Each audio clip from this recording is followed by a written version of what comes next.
Welcome to Lift Your Story podcast with guest Ullis Karlsson, international author, yoga therapist, and soul coach. Hi, everyone. I'm Lorianne. I am that gal from Milton, Ontario, Canada, and I'm with.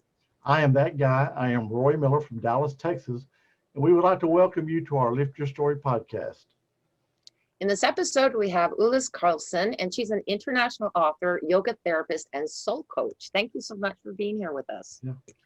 Thank you for having me. Looking forward for our talk today. Welcome. Well, I read just your bio, and this 247 is, I know there are people that don't have to set an alarm. They just wake up at 5:30 or 8 o'clock or whenever it is you're supposed to do it. But you're at 247 with only 15 minutes of sleep. Can you just tell us what in the world that's like? Oh yeah, it was, it's horrible, and I don't wish that for anybody. I guess that's why I'm working in the line of work that I do, to help people to connect with themselves. So basically 2:47 a.m.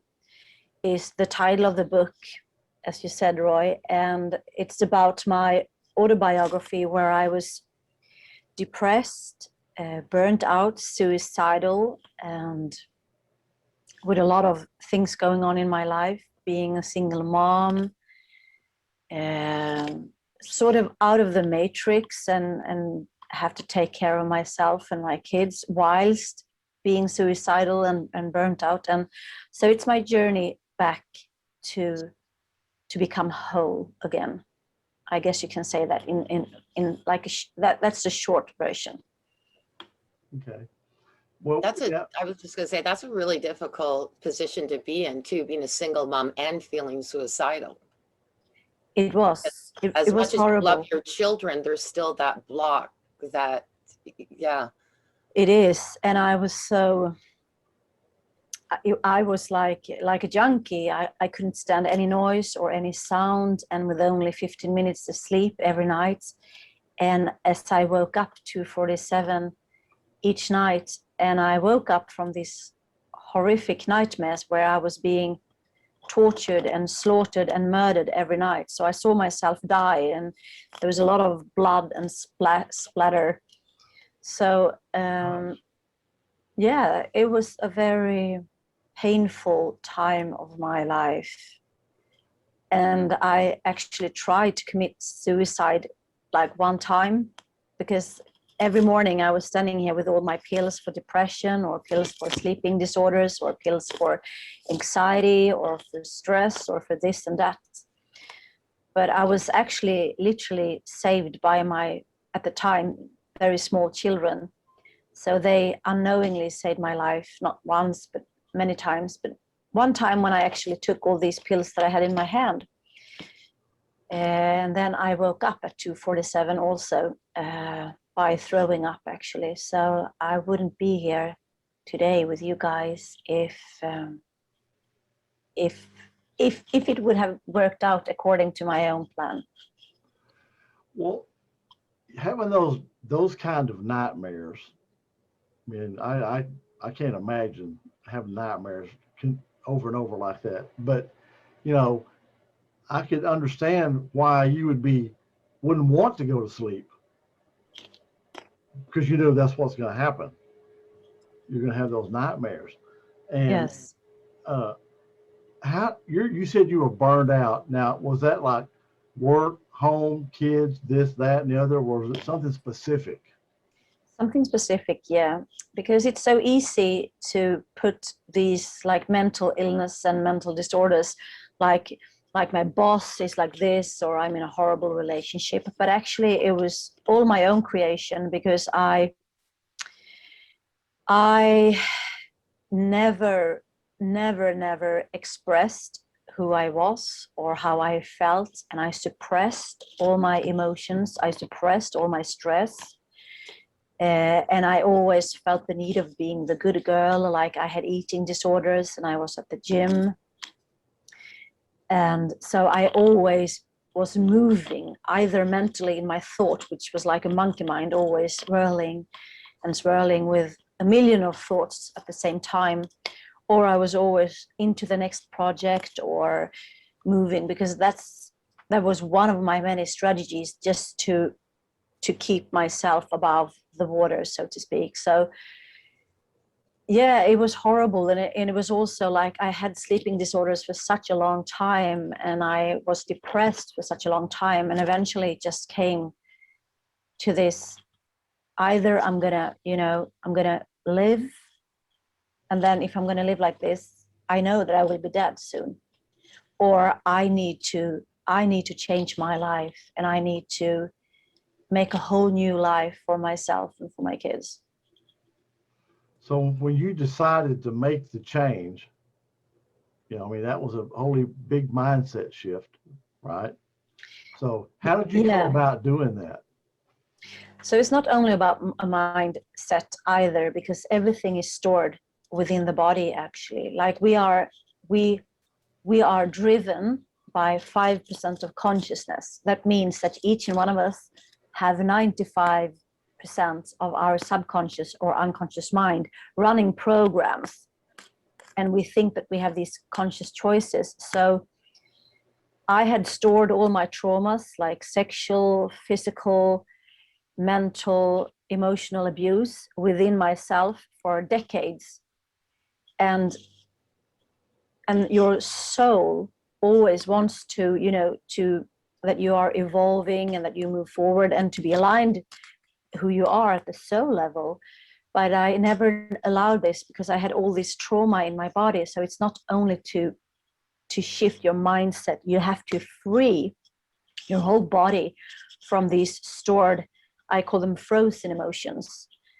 And these frozen emotions, like emotion, meaning energy in motion, right? But most of us people here in the Western world, we haven't been practicing on being in our emotions, especially not being sad or angry, and we should always be joyful and cheerful. And so by having all of these like traumas and unresolved stress within your body, you are enabled to shift it just by thinking and change your mindset. So you have to clear all these layers and layers of unresolved feelings, unresolved stress and traumas from the body through the body. And that's the thing. So is that when you ventured into holistic health to try to work through those challenges? Yeah, I actually one night I woke up, like the first night in maybe 2 or 3 decades where I wasn't murdered or slaughtered. So I had another.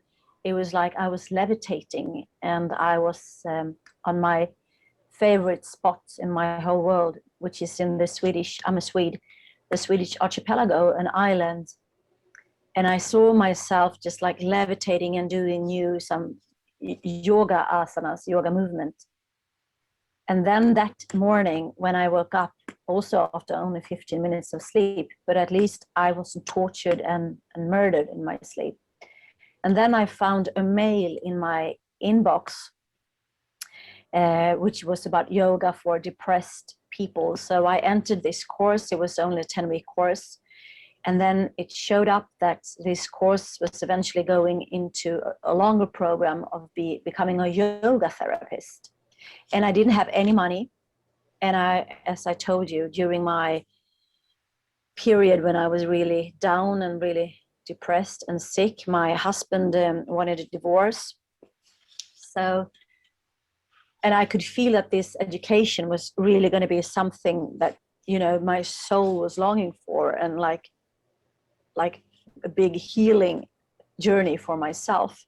So I got back the exact same amount of money that for this yoga therapist course. I got it back from my previous employer. Yes, as we have a good insurance system here in Sweden. Mm-hmm. So I got the exact amount back from my previous employer, so I can start this journey of healing myself.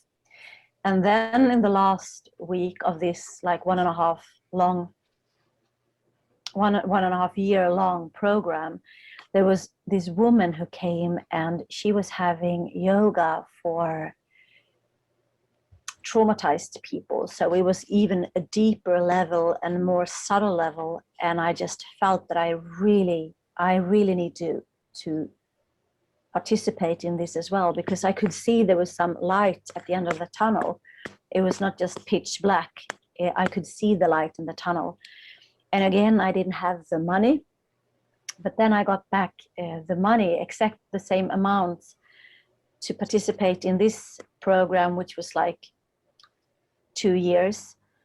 So I got back the money from my own company, like being my own employment, and I had paid too much taxes to the Swedish government. So I got that education paid as well. And so it's only, like maybe 5 years ago when I came through and I found myself to be whole again, to be completely new and a new person from what I've been and experiencing in like 40 years.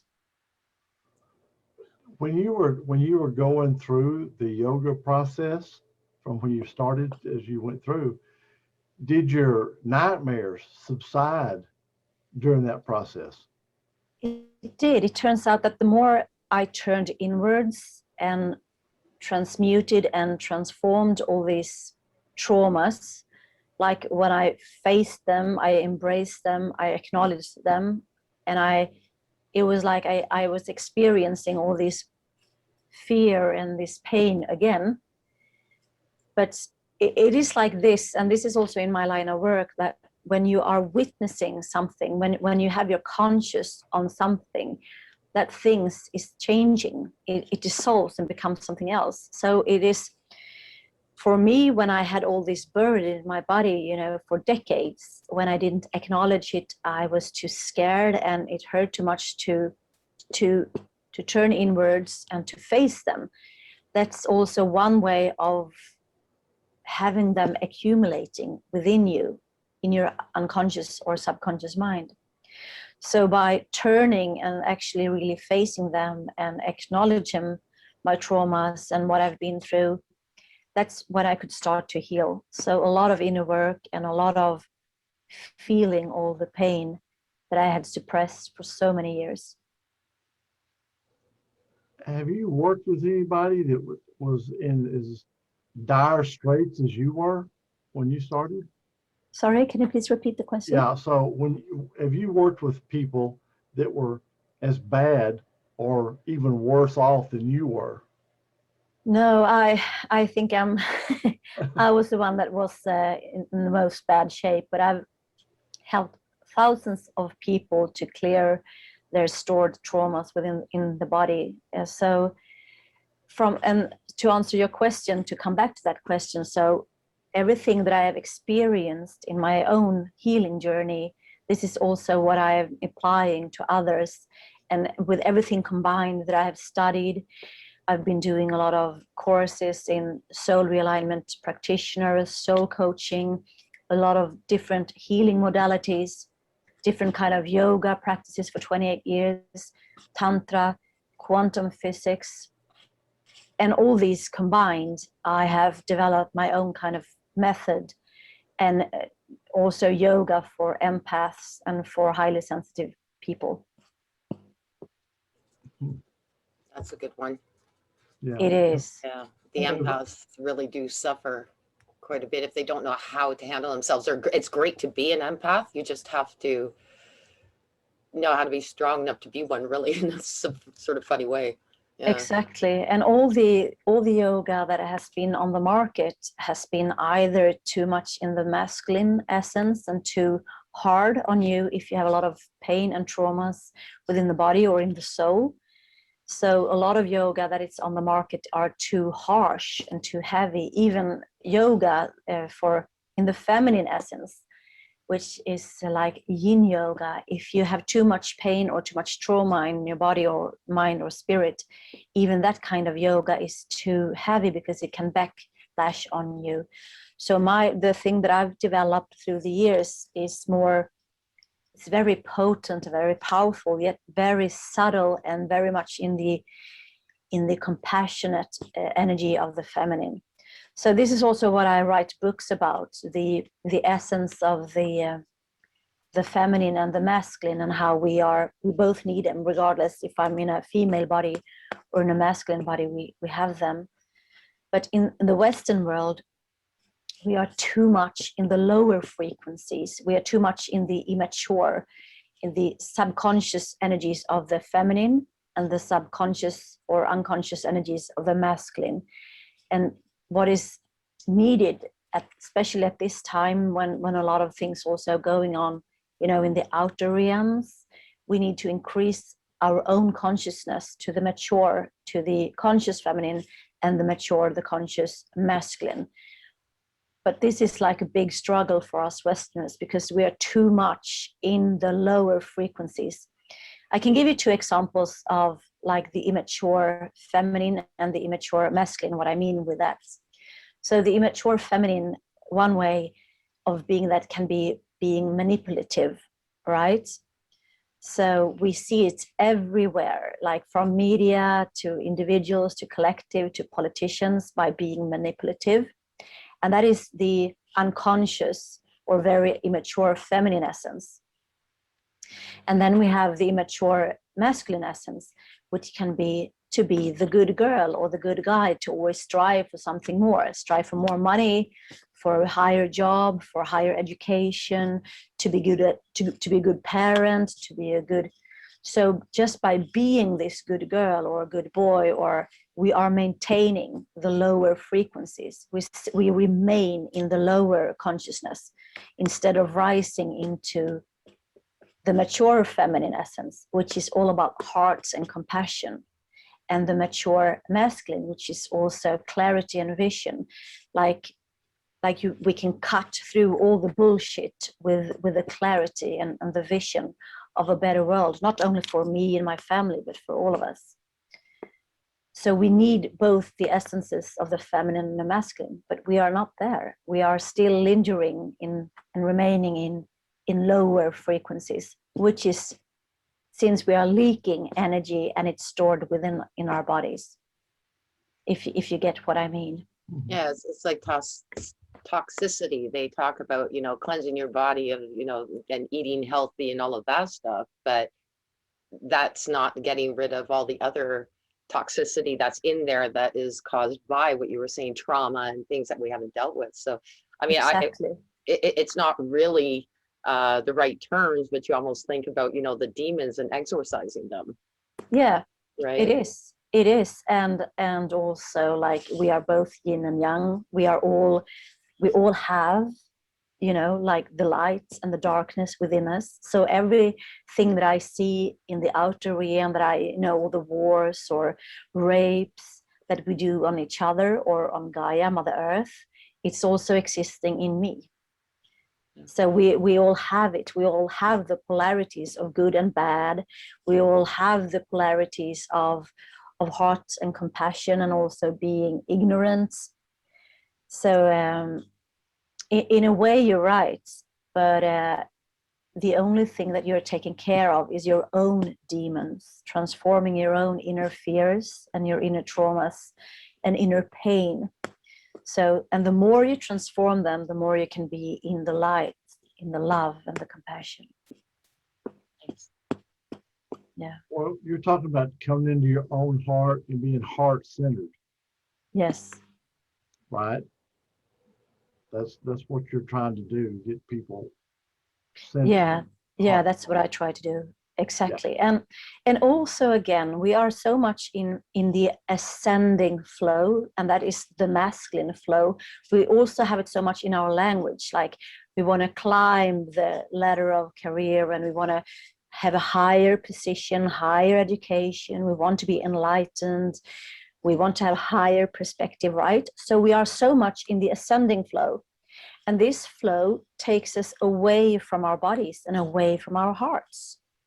We also need to focus, and this is what the kind of yoga and in my line of work that I do, that we need to work with the descending flow, the feminine flow that takes us into our bodies so we can feel and heal all these traumas. Because if I also have a lot of trauma in my body, the automatic response is that I want to escape.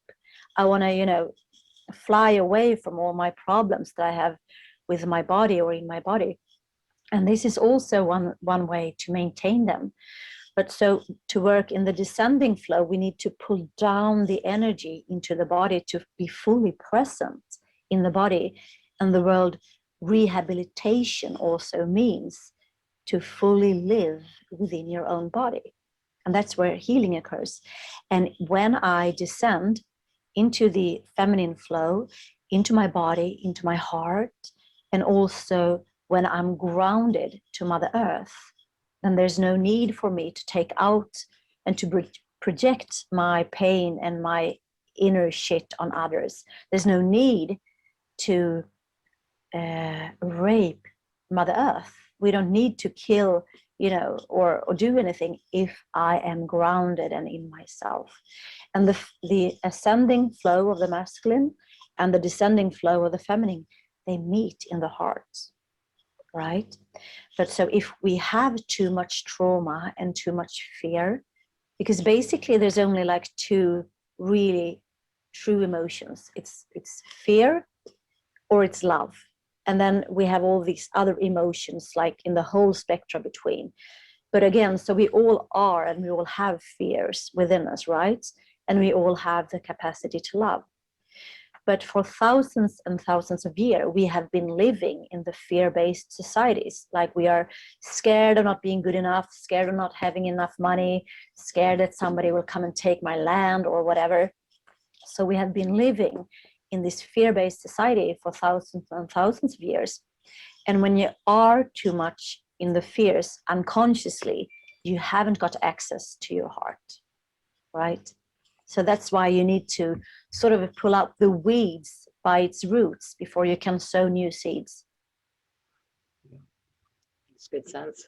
Yeah, it's interesting you mentioned fear-based because we just had a guest on and he was talking about that, about that's the world we live in, and that's how we see things. It is very much so, and we don't even recognize or know that we are being afraid. Like just for now, people are scared about Corona, right? And media and governments and countries uphold this fear in a very liberate way, because what happens when we are scared, right? It's easy to manipulative. Again, you have the unconscious, very low frequencies on what is going on. And actually the energy of Corona is the immature masculine, which is very penetrative and very, taking without consent or anything. So basically for me, everything is just energy, but we need to raise our vibration by combining the masculine and the feminine and to open our hearts. And I cannot open my heart if I have too much fears or traumas or unresolved feelings within my body. And we are scared of everything. Some people are scared of being alone. Other people are scared of relationship, right? Some people are scared of spiders. Other people are scared of not having enough money. So this fear-based society is really everywhere. We are being scared of not being good enough, not being seen, not being loved. So there's so many fears going on, which really hinders us from an increased consciousness. Okay, Fear of ridicule. Do what? The fear of ridicule. Oh yeah. I mean, all of it. All of it. Yeah. Yeah. So the title of your book, how did you come up with the title? Are we talking about the 2:47 a.m.? No. Or are we talking about holy fuck and sacred water? Secret connections to everything. Yeah. Yeah. So yeah, this book is very exciting. It is actually what we're talking about, a lot about fear and love and alternative perspective in what is going on in the world today globally. And first of all, we started to write about sacred sexuality, right? So that's the holy fuck. But then this book really grew upon us, and it was like channeled, like the wisdom was downloaded and also experienced. So we played with names and holy fuck and sacred water, because the word fuck, right, can have a lot of different meanings. Like we can be fucked up, which we have been talking about, these fear-based programs that is running 95% of who we are in the subconscious or unconscious mind. So we have fucked up programs, but again, life can be fucking good. So this title is also to, can I read from the backside for you, so you get a small hold also why we choose? Yeah. Sure. So holy fucking sacred water, the sacred connections to everything, is bold, cocky, and politically and socially incorrect. It is divinely channeled and imprinted with the sacred codes. This book will either have you say, fuck yeah, or it will piss you off, or maybe even both. This book is not for the common man or common woman. It is for the new generation of brave, passionate, and curious beings who know they came to Earth to make a difference, and they're ready to take action now. A new era has arrived, and with that, more confusion and fear than ever before. This book reactivates the path of releasing the old, so we can co-create a new thriving future together. It contains very raw and vulnerable personal stories, scientific information, ancient wisdom, taboo topics, and conspiracy theories. This book can help you to understand the importance of purifying your own inner water and using your passionate fire to live your true potential. Holy fuck and sacred water could be considered a theory of everything. Life is a multidimensional journey to master empowerment, freedom, and flow in our everyday lives. We can master these by unifying our inner spark with the sacred water. This then creates the magical life force within us, what we call as the holy fuck. So we started to write about sacred sexuality, but then the book expanded and the whole meaning of it expanded. So we are talking from cellular level all the way to big bangs in the universe and how it's all connected. So are they available on Amazon? On Amazon, yeah. Okay. Everywhere else, bookstores, I guess? Not yet. We had the first book release in Sweden in a bookstore just like last week, because it's just been on Amazon. So, but I think this is like my 25th international pod when I'm talking about this book, and it's been writing articles about it. And even though that I wrote it myself, it's an amazing book. Actually, we got a review from a reader saying that this is the book of the year, and holy fucking sacred water really fucks me off. It challenged me, it provokes me, but I'm so curious, and it also feels like I recognize it all, because we know this.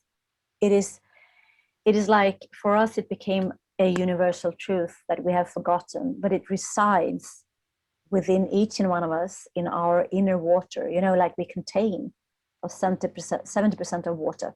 Mm-hmm. In our DNA, we have water. In our cells, we have water. And they carry memories of all these fears that we have been talking about that is suppressed from this lifetime and also previous lifetimes. So there's a lot of fucked upness going on inside and out. And that's why also the world looks the way it does right now, because each and one of us needs to move into the inner realm and to clear out the polluted water that resides within each and one of us. And from this space, we can, transmit love. How can our listeners reach out to you? So my international website is up and running. It's not very updated. I prefer to work with people than to sit in front of it, my website, but it's ulliskarlsson.com. So Ullis, KARLSSON.com. Perfect. Wow. Thank you so much for being our guest. Absolutely. Oh man, you have a really great story. You really Thank do. you. Yeah. Thank you. And thank you for having me. It was nice talking to you, Lorianne and Roy. Okay. Thanks. Hopefully, maybe next time. Sometimes when a lot of readers, connect with me and they say, "Oh, I want you to come back." So on some podcasts, I've been on like 6 times. Okay. Good. Well, we'd be happy to have you back. Absolutely. Yeah. Nice. So thank you, and I wish you a good day. And thank you also for listening. Okay. Thank You you. too. Bye-bye. Bye. Thank you for listening to this episode. Be sure to visit us at lifterstory.com.